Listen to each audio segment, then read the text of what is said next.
नमस्कार, India top news में आपका स्वागत है। Breaking news Ballia Uttar Pradesh. तमाम बच्चों के भविष्य पर अराजक तत्वों का प्रहार। जनपद बलिया के सतीश चंद्र महाविद्यालय में कई दिनों से शिक्षक न्याय की गुहार लगाने के लिए धरना प्रदर्शन का सहारा लिए, जिसके कारण महाविद्यालय का पठन पाठन कार्य पूरी तरह से बाधित है। आरोप है कि कुछ बाहरी अराजक तत्व, जो महाविद्यालय के छात्र भी नहीं है, राजनीति के चक्कर में तमाम बच्चों के भविष्य के साथ खिलवाड़ कर रहे हैं। प्रोफेसर निवेदिता श्रीवास्तव ने बताया कि आज कुछ अराजक तत्व तमाम बच्चों के दिलो दिमाग से गुरु के महत्व को समाप्त करने के प्रयास में है, जो आने वाले भविष्य के लिए काफी हानिकारक होने की सिद्धता को संकेत कर रहा है। प्रोफेसर ममता वर्मा ने बताया कि आज शिक्षकों की लड़ाई न केवल शिक्षकों के लिए है, बल्कि उन तमाम बच्चों के आने वाले भविष्य से भी जुड़ी हुई है। वहीं डॉक्टर दिव्या मिश्रा ने बताया कि वर्तमान परिवेश में अराजक तत्व से सबसे बड़ा क्षेत्र शिक्षा क्षेत्र संकट में है।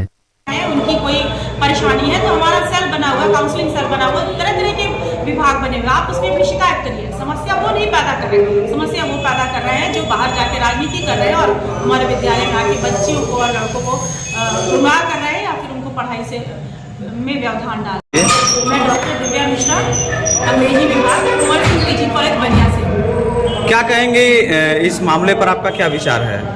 देखिए, जहाँ तक विचार की बात है तो ये समस्या तो बहुत पहले ही हम लोग को उसके विरोध में अपने आप को सामने लाना चाहिए या फिर अपनी बात करनी चाहिए, क्योंकि हम लोग जो क्लासेस में पढ़ाते हैं, बच्चियाँ ज़्यादातर हमारे यहाँ आती हैं और बच्चियाँ जैसे समाज में सरकार ने नारा दिया है बेटी बढ़ाओ, बेटी बचाओ, बेटी पढ़ाओ, तो वो नारे और वो स्लोगन का केवल ये कागजी कार्रवाई पे अमल नहीं हो पाएगा उसमें, क्योंकि जब बेटियाँ आ रही हैं हमारे यहाँ पढ़ने के लिए, बच्चियाँ आ रही हैं तो सुरक्षित नहीं है, वो पढ़ने का माहौल नहीं उनको मिल पा रहा है। जब क्लासेस चल रही हैं बच्चे जो है परेशान कर, कॉलेज के बच्चे हो तो हम लोग उन्हें कंट्रोल भी कर सकते हैं। जो बाहर के बच्चे जो आ रहे हैं, जिन्हें रोक नहीं पा रहे हैं, तो ये काम जो है प्रशासन का ही है कि ऐसे अराजक तत्वों को कॉलेज से आने से रोका जाए।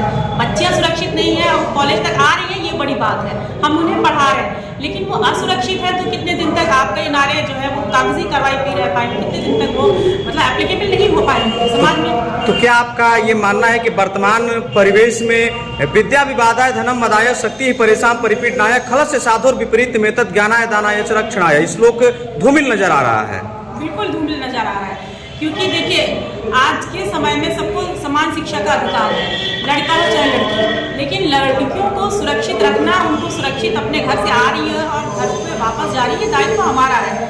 और बच्चियां असुरक्षित इसलिए हैं क्योंकि बाहरी बच्चे जो है वो महाविद्यालय में प्रवेश कर जा रहे हैं, शिक्षकों के संग, महिला शिक्षकों के संग अभद्रता हो रही है, बच्चियों के संग हो रही है। 2 बच्चियां बेहोश भी हो गई थी उसमें। जी, तो ये इसके विरोध में हम अपनी आवाज़ लें कि हमें शिक्षकों, अपने छात्रों से भी कोई शिकायत नहीं है। जो हमारे छात्र हैं उन्हें हम सक्षम है कंट्रोल करने के लिए, वो क्योंकि हम हमारे शिष्य हैं, हमारे ही संस्कार उनमें दिए गए हैं, तो उनसे हमें शिकायत नहीं। हमें शिकायत उनसे है जो 50 साल के 55 साल के जो बाहर आप राजनीति कर रहे हैं। ये विद्या का मंदिर है, इसमें आप राजनीति मत करिए। बच्चे आ रहे हैं उनको समान रूप से पढ़ने दीजिए। अगर उनकी कोई समस्याएं हैं, उनकी कोई परेशानी है तो हमारा सेल बना हुआ, काउंसलिंग सेल बना हुआ, तरह तरह के विभाग बने हुए, आप उसमें भी शिकायत करिए। समस्या वो नहीं पैदा कर रहे, समस्या वो पैदा कर रहे हैं जो बाहर जाके राजनीति कर रहे हैं और हमारे विद्यालय में आके बच्चियों को और लड़कों को गुमराह कर रहे हैं या फिर उनको पढ़ाई से में व्यवधान डाल रहे हैं। मैं डॉक्टर ममता वर्मा, मनोविज्ञान विभाग। जी, हम ये जानना चाहते हैं कि 9 दिन से लगातार धरने पर लोग बैठे हुए हैं, अभी तो कोई कार्रवाई नहीं हो रही, किस रूप में आप देखती हैं?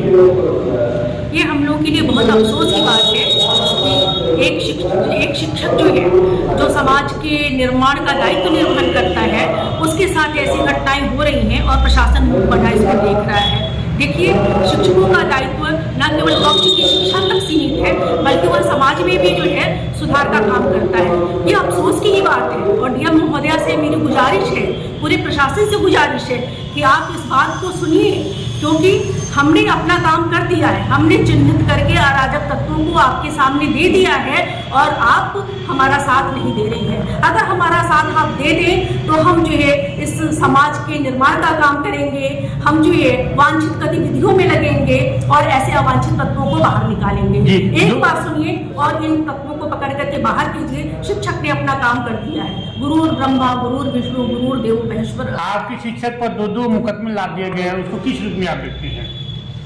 ये तो हम लोग के लिए और भी अफसोस की बात है। हम क्या कहें जिस समाज के निर्माण का दायित्व एक शिक्षक निर्वहन करता है। मैंने कहा ना, गुरुर ब्रह्मा गुरुर विष्णु गुरुर देवो महेश्वरा, वह जो है क्रिएटर है, प्रिजर्वर है, डिस्ट्रॉयर है। डिस्ट्रॉयर किसका है? जो हमको डिस्ट्रॉय करता है, जो समाज की शांति भंग करता है। ये एंटी सोशल बिहेवियर वाले लोग हैं, जिसको अपने दायित्व का निर्वहन करते हुए हम लोगों ने चिन्हित किया, पकड़ा, आपको हम उसकी सूचना दे रहे हैं और आप उस पर कार्रवाई न करके एक तरह से समाज के साथ आप जो है अन्याय कर रहे हैं, समाज के हर व्यक्ति के साथ अन्याय कर रहे हैं। शिक्षकों ने अपना दायित्व निर्वहन किया है और उसको आपने जो है तमाम मुकदमों के घेरे में बांध दिया है। इससे बड़ा अफसोसजनक क्या होगी बात, और समाज के पास क्या संदेश जा रहा है?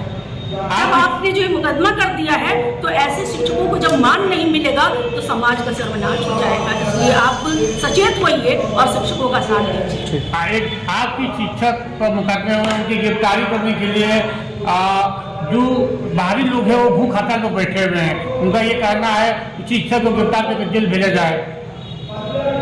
शायद आपको पता नहीं है कि जिस धरने पर हम बैठे हुए हैं, संपूर्ण कर्मचारी संगठन जो विभिन्न क्षेत्रों में कार्यरत थे, उनका ही नहीं बल्कि हमको जो ये अखिल भारतीय विद्यार्थी परिषद और जो हमारे छात्र नेता हैं, जो हमारे विद्यार्थी हैं, सभी का समर्थन प्राप्त है। पहले आप पता तो कीजिए कि ऐसी मांग को लेकर के बैठा कौन है धरने पर। क्या आपको लगता है कि वर्तमान परिवेश में जितने बच्चे हैं, अधिकतर देखा जाए तो पूर्व की स्थिति से अभी वर्तमान स्थिति काफ़ी दयनीय होती जा रही है, बच्चे माँ बाप का आदर सम्मान करना भूलते जा रहे हैं, क्या इसके पीछे भी ऐसे अराजक तत्वों का हाथ है क्या? देखिए, आपने माँ बाप के सम्मान की बात कही, तो यहाँ पे मैं कहूँगी कि ये बहुत जड़ से बातें आती हैं। इसको हमको परिवार की परवरिश में देना पड़ता है। एक समाज का निर्माण पहले समाजीकरण की प्रक्रिया के दौरान माता पिता को अपनी जिम्मेदारियों का निर्वहन करना पड़ता है। उसके बाद बच्चा जो स्कूल में आता है तो शिक्षक अपने दायित्व का निर्वहन करते हैं। लेकिन इसके साथ साथ ही आवश्यक है कि समय समय पर केवल इनको हम अगर छूट दे देंगे, जैसे इन सब बातों पे हम रोक नहीं लगाएंगे और रोक लगाने में हमें साथ नहीं मिलेगा, तो ऐसे ही बच्चों में उद्दंडता बढ़ती चली जाती है और उद्दंडता के कारण फिर बच्चे जो है इस रूप में आ रहे हैं कि उनको लगता है कि अब तो उनके ऊपर कोई कुछ करने वाला है ही नहीं है, तो फिर वो ये काम कर सकते हैं। अनुशासन बहुत आवश्यक है। अनुशासन न तो कम होना चाहिए, न तो अतिशय होना चाहिए। एक संतुलित अनुशासन में जो पलेगा वो अवश्य जो है आगे चल करके अच्छा नागरिक